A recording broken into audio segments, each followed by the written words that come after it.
spoken slowly, with a sense of dread. They say your reflection always tells the truth. But what if it lied? What if the thing behind the glass looked like you, but smiled just a little too wide? Now more urgent, curiosity building. In Saint Loria, there's another town beneath the streets, a perfect mirrored copy.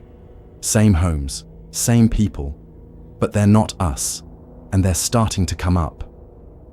Soft, solemn tone, pulling the listener in. This is the story of Elara Grange, the librarian who tried to save her town, and found something far worse than death waiting beneath it. Something that smiled, like her. Part 1. The crack beneath the church. They say Saint Loria has always been quiet, peaceful even, the kind of town where shutters still creak on windy nights, where church bells ring without microphones, and where everyone knows everyone, right down to the odd birthmark behind Mrs. Kellerman's ear. But last Sunday, everything cracked open. It was the Fall Blessing Festival. Families gathered around the chapel lawn, tables with sweetbread, cider, music humming low from old radios.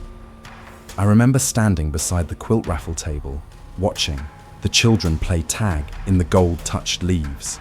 The church loomed above us, proud and ancient, its stones older than the town itself. Then came the sound, not a boom, not an explosion. It was a groan, low, guttural, like the earth exhaling after holding its breath too long. The lawn behind the church folded in on itself. One moment, the maintenance crew was hammering stakes for the band tent. The next, they were gone, swallowed. Jagged sinkhole, maybe 30 feet wide, opened like a wound in the ground. People screamed.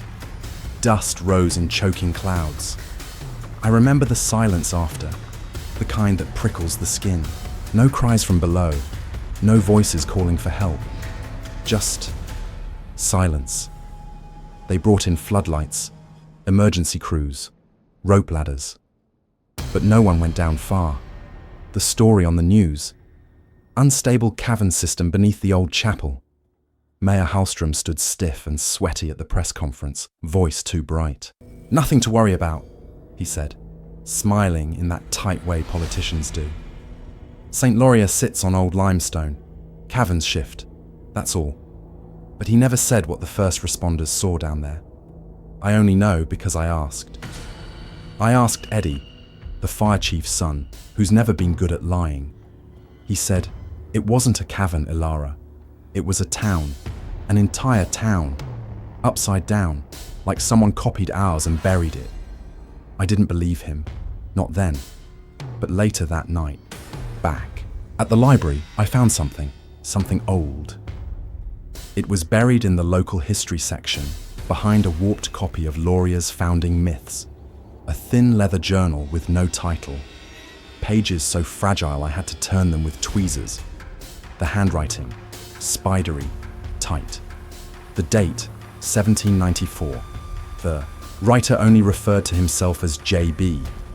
His first entry said, "We've sealed the mirror Loria. Let no man ever crack the ground again. Let the reflections sleep. Their teeth are too white, their smiles too wide." Another entry, dated months later. "They mimic us, but only after we look away. They've built our homes beneath, brick by reversed brick. They do not breathe, yet they move. Do not follow your reflection past the veil. If you do, you won't come back the same." I thought it was a hoax, a local legend maybe, something dreamed up in an era of superstition and moldy bread. Until I got home, my house creaked as usual. Old pipes sighed, the furnace clanked like an animal dying slow. I made tea, sat by the window, read the journal under lamplight. And then I heard footsteps. Slow, deliberate, below the floorboards. Not in the basement, below the basement. As if the house had grown a second cellar in the dark. I stood, waited. The steps stopped. I moved to the bathroom, heart hammering, palms cold. I turned on the light. My reflection blinked, but I hadn't. It smiled. Only a little. Just the edge of the mouth. The kind of smile a liar gives in court. Then, for one terrible second, it didn't move when I did. I reached toward the mirror. My hand touched cold glass, but in the reflection, my fingers hovered an inch away. I stumbled back. The reflection caught up, perfectly in sync again. I didn't sleep that night.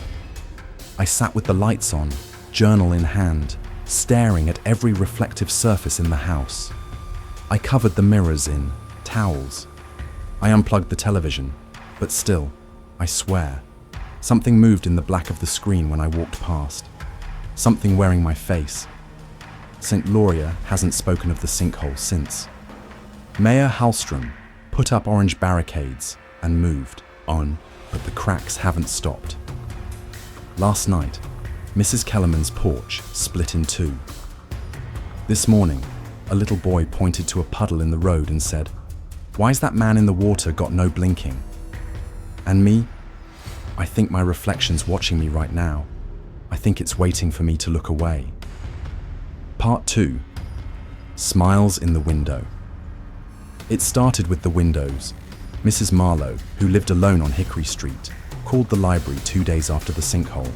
She whispered through the line, asking if we kept any records of hallucinations in town history. I asked her why. She told me that the night before, she'd gone to close her curtains. And in the dark glass, there was her face, staring back, smiling. But the smile didn't stop when she frowned.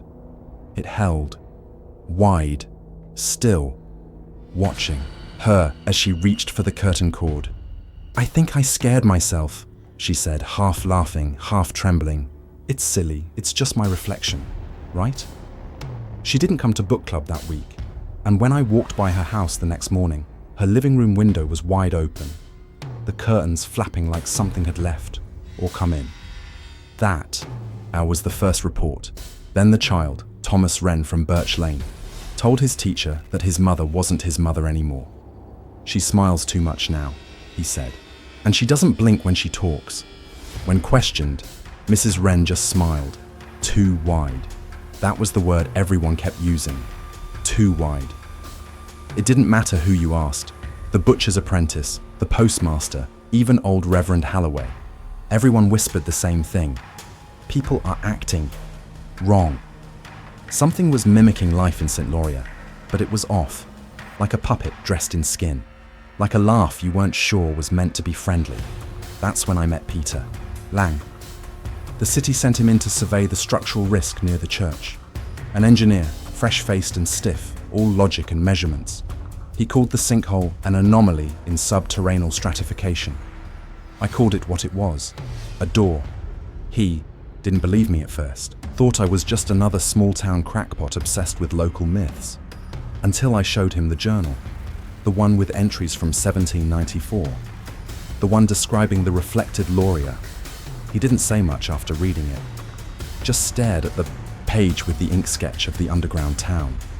Then he asked me where the tunnel was. We went that night. The barricades around the church had been left unguarded. Budget cuts, probably, or maybe no one wanted to be there after dark.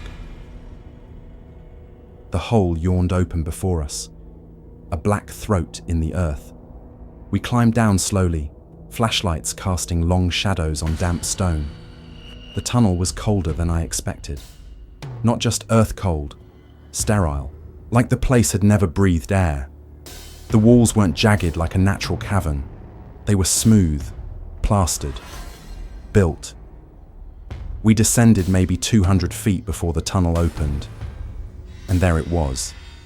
A street, not dirt, cobblestone, not random, deliberate, row after row of buildings stretched out before us, perfectly aligned, though inverted, like someone had taken Saint Loria and flipped it like a negative. There was the bakery, the hardware store, even the lampposts, but everything was mirrored, signs written backward, doors hinged on the wrong side. Even the trees leaned left where they should have leaned right. It was like walking through a dream you half remembered. Familiar, but wrong. Peter didn't say a word. Neither did I. We walked slowly, our footsteps echoing too loud against the stones. Nothing moved, no wind, no scurrying rats. Just us. And then I saw it. In the upstairs window of what should have been the old apothecary, my face, not just a reflection, not glass, a woman, standing still, staring down. Identical to me, hair pulled, back in the same lazy bun, my coat, my eyes, and the same too wide smile. I blinked. She didn't. Peter saw it too. I heard his breath hitch. She's not. Behind glass, he said. I nodded. Then the smile faded, just slightly, and the figure turned and walked away. I ran, back through the mirror streets, back into the tunnel, up the rope ladder, my lungs burning, fingers raw. Peter followed slower, stumbling, silent. When we reached the surface, we sat in silence for a long time. He didn't look at me. I didn't blame him. I wasn't sure I wanted to see my own face again. Finally, he spoke. That wasn't a reflection. I nodded. He added, "That town down there, it's waiting." And I said the part I hadn't wanted to believe. No, it's watching. That night, I covered every mirror in my house, taped over the microwave, draped towels over windows, but it didn't matter. At 3:12 a.m., I woke up cold, went to the kitchen, and outside the window, standing, in my backyard, was me, staring, smiling, and this time, she waved. Part 3, Reflections That Breathe. We thought we left it behind, the mirror town. Peter and I had clawed our way up from that impossible reflection beneath Saint Loria, our flashlights dimming, our hands scraped raw from stone and panic. I remember gasping when I saw the real sky again. Dull, overcast, but true. Cold, familiar air filled my lungs. We'd made it out, but something didn't stay behind. I knew it the moment I stepped into the library the next morning. Mrs. Cordwin, the assistant librarian, was there before me. She's usually quiet, a bit curt, always in cardigans 2 sizes too large. But today, she greeted me with a smile. Not just any smile. It didn't reach her eyes, and it didn't go away. It stayed frozen there like someone had painted it on her skin. I tried to play it off, to tell myself I was still rattled from what I'd seen. But then she asked how my tea had been last night. I never told her I'd made tea. I hadn't even posted it online. The only person I told was Peter. That's when I started looking closer. At people. At the town. The mailman, Mr. Harrow, he used to whistle as he walked. Always off tune, something jazzy. Now, silence. Just the sound of his boots in perfect rhythm. Too perfect. Children on the swings in the park used to shout and giggle and scream. Now, they laugh. But only in short bursts, like someone flipping a switch. And the faces, always smiling, always watching, but never blinking. I started keeping track, writing names down in a small leather notebook. I'd sit on the bench outside, the bakery, and watch. People pass by with cheery hellos and the same too eager expressions. Then I saw someone I recognized too well, my neighbor, Gwen Reynard. We'd lived next to each other for years. I knew the way she walked, heavy-footed, with a slight limp from an old fall. But now, she glided, effortless, like her feet didn't touch the ground. That night, I knocked on her door, said I was checking in, just being neighborly. She smiled wide, invited me in, offered tea. But something was wrong. The smell. No tea, no steam, no kettle, just the idea of it. We sat in silence for a moment too long before I asked her about her cat, Milo. Gwen loved that cat.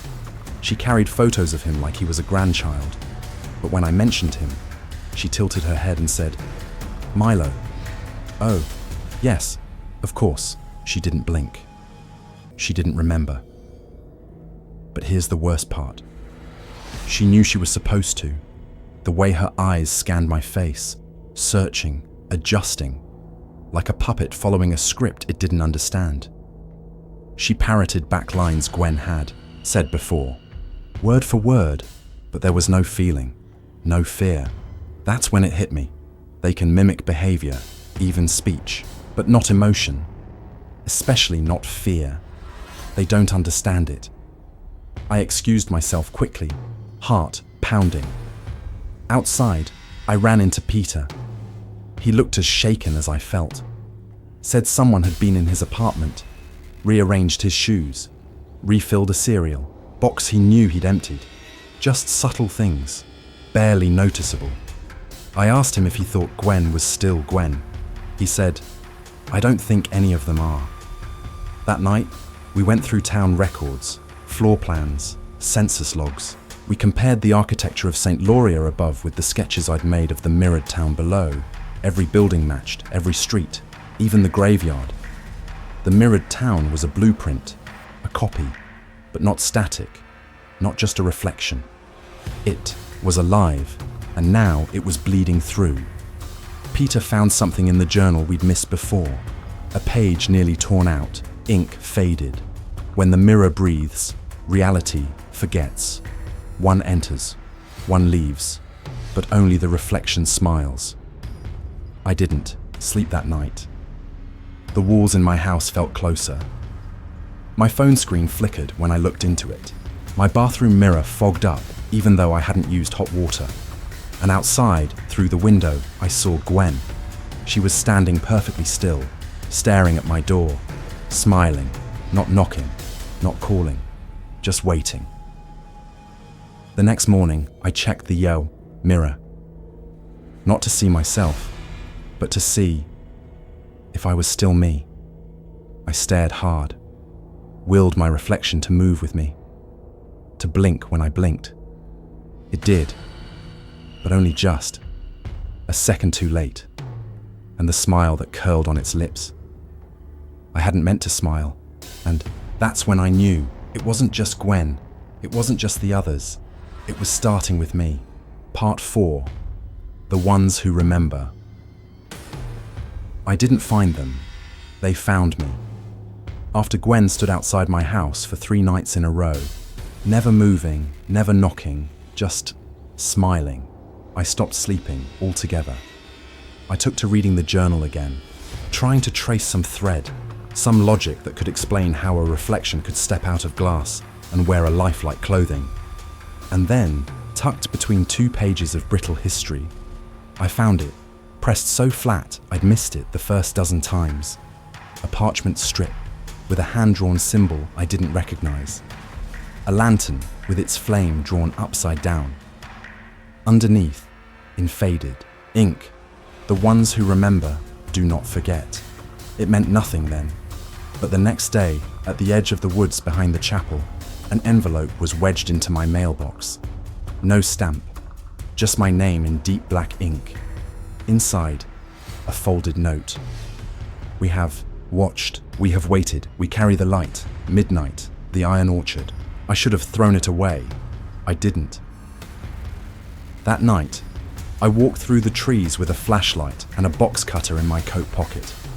The iron orchard wasn't on any map, but every town has its folklore. And in Saint Loria, the iron orchard was where people used to hang wind chimes in the trees to scare off spirits. Long ago, they'd all rusted into silence. But that night, they were ringing. Light flickered between the trunks. Lanterns, real ones, carried by figures cloaked in long coats, their faces obscured by cloth and shadow. One stepped forward, a woman, maybe 60, with eyes sharp as broken glass. She introduced herself as Irina, no last name. She rolled up her sleeve and showed me the sigil burned into her forearm, the upside-down lantern, the same as the parchment. She said, "We are the Lantern Circle. We remember the ones the mirror takes." I didn't speak, just listened. And what she told me made the world tilt. They were descendants of the original settlers, the ones who'd first discovered the mirrored town. They'd sealed it with blood, salt, and fire, and carved the sigils into their own flesh to resist the pull of forgetting, because that's the cruelest part. When a mirror person takes your place, no one remembers you, not your family, not your friends, not even the town records, erased, as if you never were. Unless you carry the mark, then you remember everything. She told me the wards are breaking. The seal beneath the chapel had cracked. The sinkhole was only the beginning. The mirror town had waited centuries, and now it was taking, one by one. I asked her, "How do you know who's been taken?" She said, "You know by what they lack. Fear, memory, flaws. They're perfect copies, but they don't feel anything they haven't rehearsed." Then she said something that turned my stomach inside. "Out. You brought something back with you, Elara. I didn't want to ask, but I did. Peter." She only looked at me and then said, "Does he remember the name of your childhood cat?" I couldn't breathe. Peter and I had talked about everything. The mirror town, the disappearances, the cracked journal pages. But I'd never asked him anything personal. Never noticed that he didn't ask about me either. Not really. And lately, he'd been changing. He smiled more. Too much. He used to fidget with his pen when nervous. That stopped. He used to tap twice before opening doors. Stopped. And last night, when I told him I'd had a nightmare, he said, "What color was the room?" Not, "Are you okay?" Not, "What was it about?" Just that, like a machine gathering data. I left the orchard at 1:07 a.m., the sigil drawn in charcoal on the inside of my wrist. Temporary, but enough for now. Peter was waiting at my house. I hadn't told him where I was going. He said he'd come to check on me, said he was worried. His smile didn't touch his eyes. And when I asked about my cat, Casper, he laughed. Casper, like the ghost, but I'd never told him the name. Only people who remembered the real me would know. Peter looked at my wrist, at the charcoal sigil, and for the first time, he didn't smile, just stared. Then he said, "You shouldn't be talking to them." I asked him who he meant. He didn't answer. He just turned and walked away, too smoothly, too calmly, and the air behind him felt cold, stretched. I shut my door, locked every bolt, blocked every window. I sat with a hand mirror in front of me for hours, watching, waiting. Because if he's not Peter, where's the real one? Is he still down there? Or worse? Was I ever really sure he came back with me at all? Part 5. Through the glass. Darkly. They're not hiding anymore. The mirror town, whatever force held it beneath us, has begun to bleed into daylight. It started with the buildings. Warped shadows along the town hall's foundation.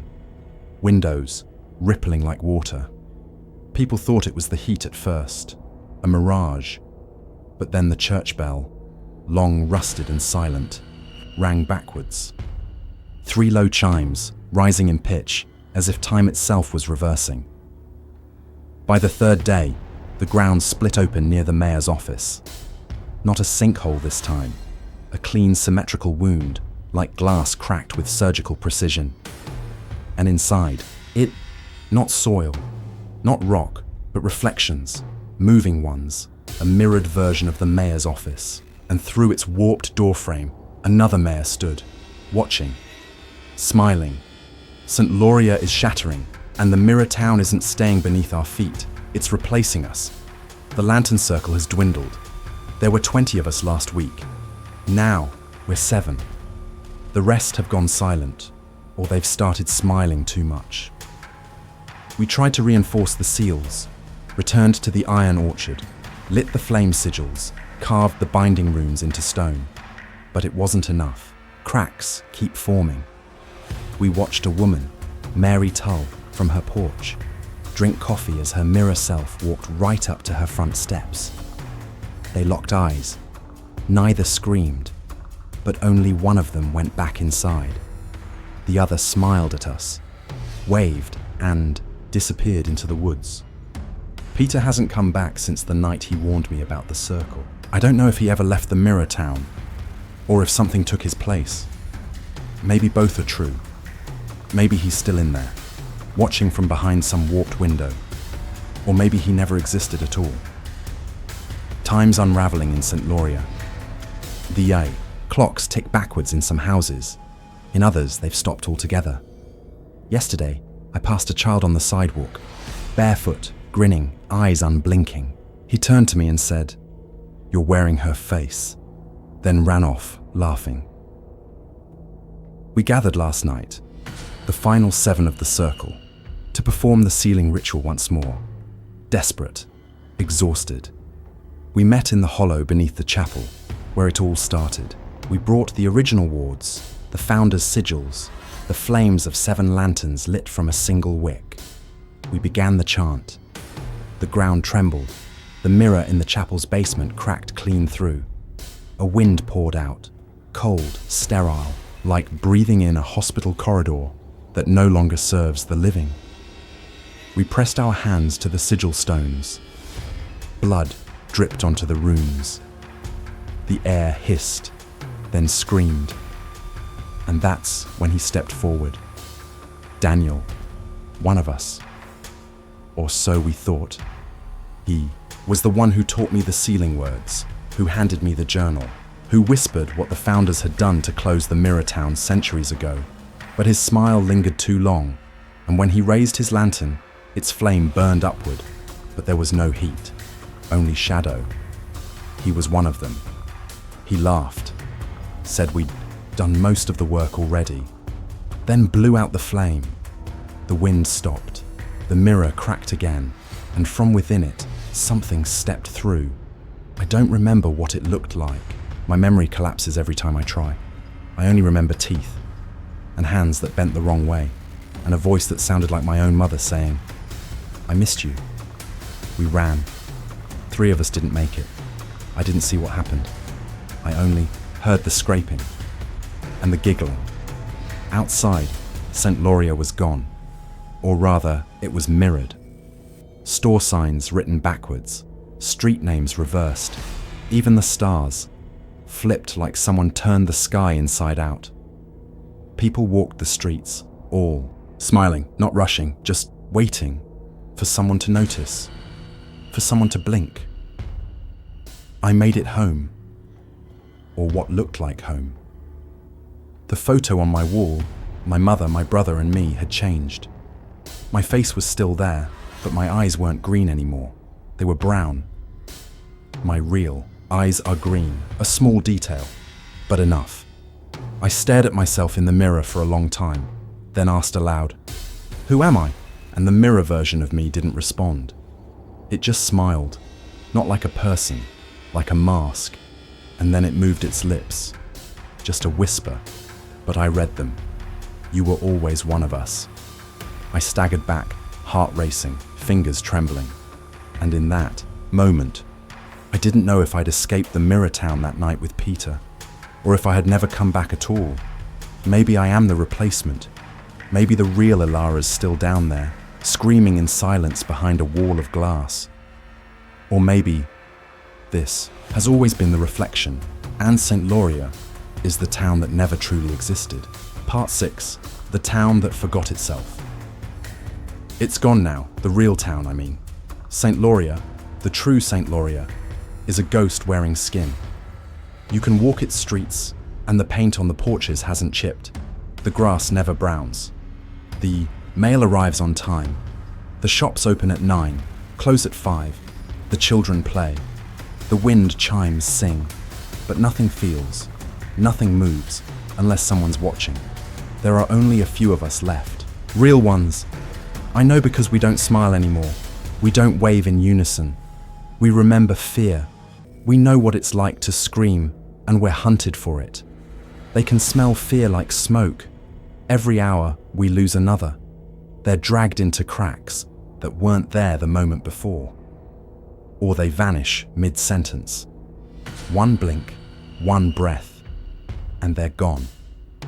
replaced by a version that tilts its head a little too far and grins without blinking. We stopped speaking names days ago. The more you remember someone, the faster they're erased. The mirror town feeds on memory. It rewrites reality, and once it finishes writing, it doesn't let the ink run. I stopped running this morning. There was nowhere left to run to, so I went to the chapel. The cracked altar, the blood-stained stones, the last place anyone remembered being human. And I went below. I carried no lantern this time. Only matches and salt. The tunnel was colder than I remembered, quieter. The walls had smoothened, like polished obsidian. They reflected everything. Me, walking forward, multiplied endlessly on both sides. I couldn't look too long. My reflections were just a second off, always a breath behind, watching me, smiling. I walked until the passage opened wide into the mirror town's heart. A black dome of glass and bone, pulsing like a sleeping lung. Buildings shimmered in reverse, the chapel inverted, hung from the ceiling like a dead wasp. Roads paved in glistening silver. And in the center, her me, the real me. She was curled against the altar, thin, dirty, trembling. I knew her instantly. Same scar on the hand, same eyes, green, not brown, no smile.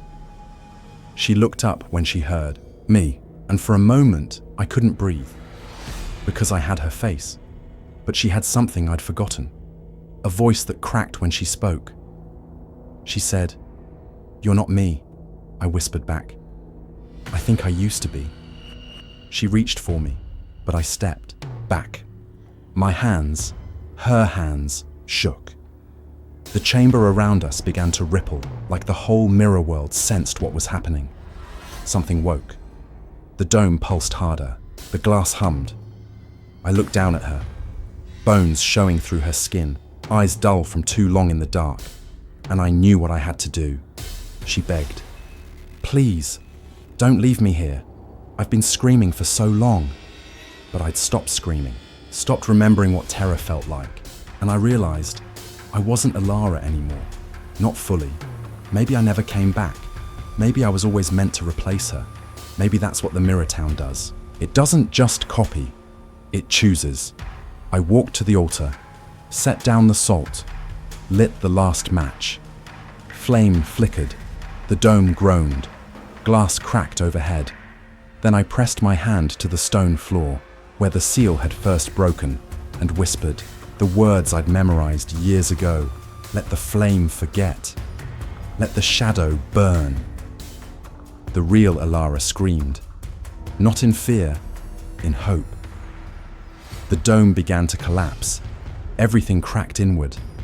The buildings folded like paper. Reflections shattered like spilled water on tile, and I smiled, because maybe that's what it wanted. A choice, a soul to stay behind, to complete the mirror. As the dome caved, I let her go. I let Elara live, and I stayed, and I smiled. Today, the sun shines in Saint Loria. The breeze is soft. The leaves rustle like a lullaby. A car pulls into town, a visitor, new to the area. He steps out, blinking at the sunlight, confused by the silence. And then he sees us, the townsfolk, all of us. Lined along the sidewalk, smiling, waving, too perfectly, in unison. And slowly, hesitantly, he waves back. No one speaks, no one breathes. We smile, because Saint Loria is safe again. Saint Loria is whole again, and Elara never existed. If you thought the mirror town beneath Saint Loria sent chills down your spine, wait until you dive deeper into the shadows with our other stories. Here on Haunted Echoes, the unsettling and the unexplained are always just beneath the surface. If you want to uncover more dark secrets and eerie tales, make sure to like this video, share it with someone brave enough to watch, and subscribe for new horror stories every week. Hit the bell so you never miss a whisper from the darkness. Remember, sometimes the scariest stories are the ones that linger long after the lights go out. Stay haunted.